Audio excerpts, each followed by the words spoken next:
Bonjour Madame Lévy. Bonjour, effectivement, c'est un Français de confession musulmane qui vous parle. Effectivement, moi je sais pas ce que vous faites dans la vie réellement. J'ai vu ce que vous avez dit. Effectivement, c'est à vomir. Et si tu me permets, Cyril, s'il te plaît, j'aimerais faire une lettre d'excuse justement à Madame Lévy, moi en tant que Français de confession musulmane. Et si tu me laisses une minute, j'irai au plus rapide. Madame Lévy.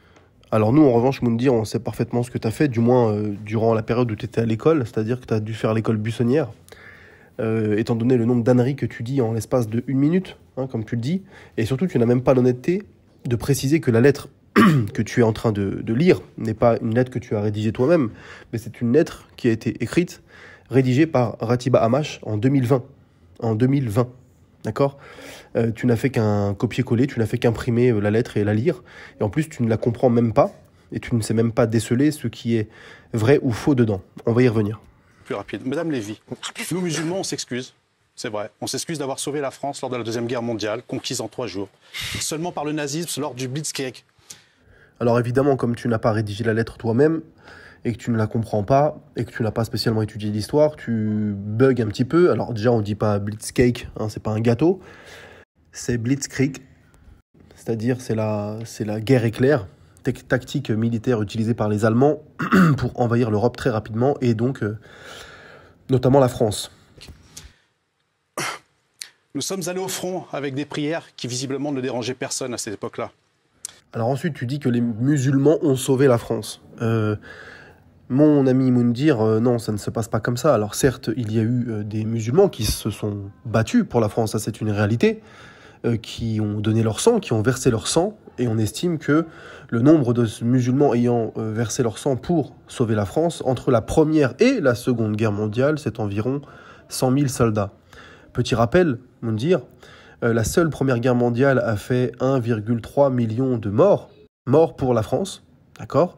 Et les seules batailles de 1940 ont fait perdre à la France 100 000 soldats français. D'accord ? Donc, quand tu dis que les musulmans ont sauvé la France, c'est un énorme mensonge. Il ne s'agit pas de mépriser une vie qui est tombée pour sauver ce pays, évidemment que non.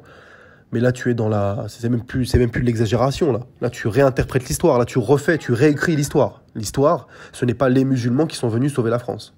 L'histoire, ce sont en premier lieu des Français qui se sont battus et qui ont versé leur sang pour sauver leur pays. Et il y a eu aussi les Alliés, et il y a eu aussi des musulmans issus des colonies qui se sont battus pour sauver. Mais ce n'est pas eux qui ont sauvé la France. Ça, c'est un mensonge énorme.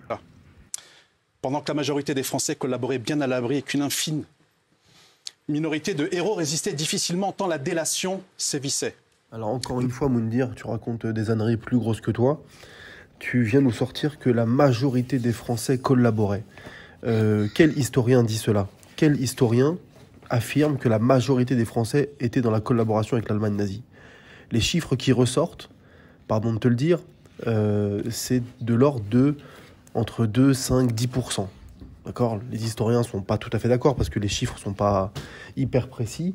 Mais ce que l'on sait, c'est que le nombre de collaborateurs, de personnes qui ont collaboré avec l'Allemagne nazie, que ce soit des actifs ou des sympathisants, ça ne dépasse pas les 10% de la population française. Ça veut dire que la grande majorité de la population française n'était pas dans la collaboration. Il y avait des dizaines de milliers, voire centaines de milliers de résistants. Ça, c'est une première chose, donc actifs. Et puis, il y en avait d'autres qui n'étaient pas forcément dans une résistance active, mais qui n'étaient pas dans la collaboration. Donc, encore une fois, tu racontes des âneries. Dans quel but ? Ça, c'est à toi de nous le dire. Mais je pense que j'ai ma petite idée sur le sujet. Nous, musulmans, Madame Lévy, on s'excuse. On s'excuse parce que l'imam de la mosquée de Paris, Abdelkader Mesli, qui a sauvé des juifs de la xénophobie du gouvernement, il abritait et les déclarait à l'autorité comme musulmans pour les protéger. Regardez-moi, s'il vous plaît. Non.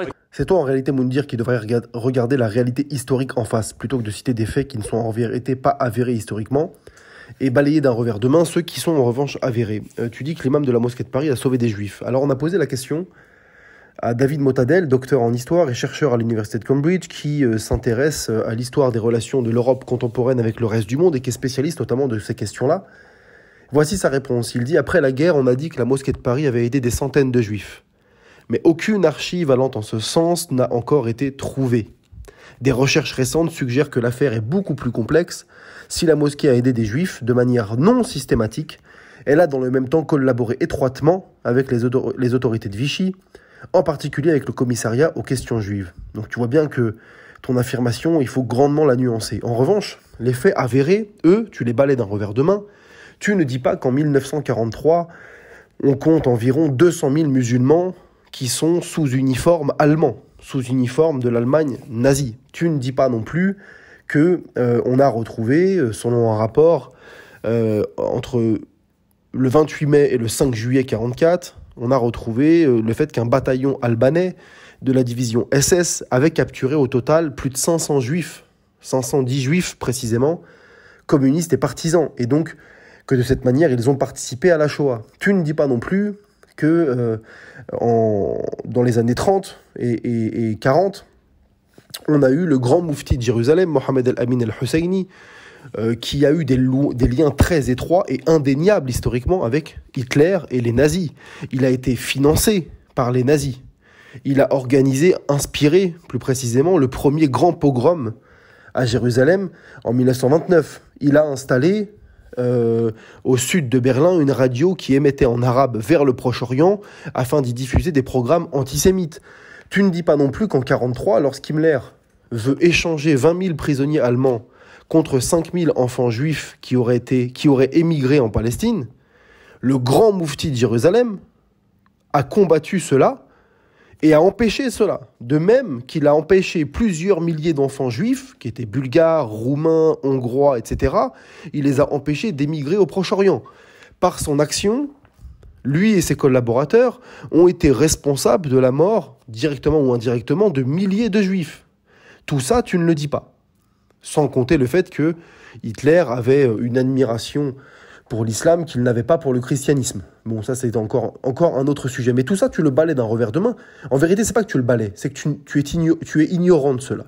Donc évidemment, tu ne peux pas le citer. Alors attention, il ne s'agit pas de dire que tous les musulmans ont collaboré avec l'Allemagne nazie, ça serait totalement faux historiquement.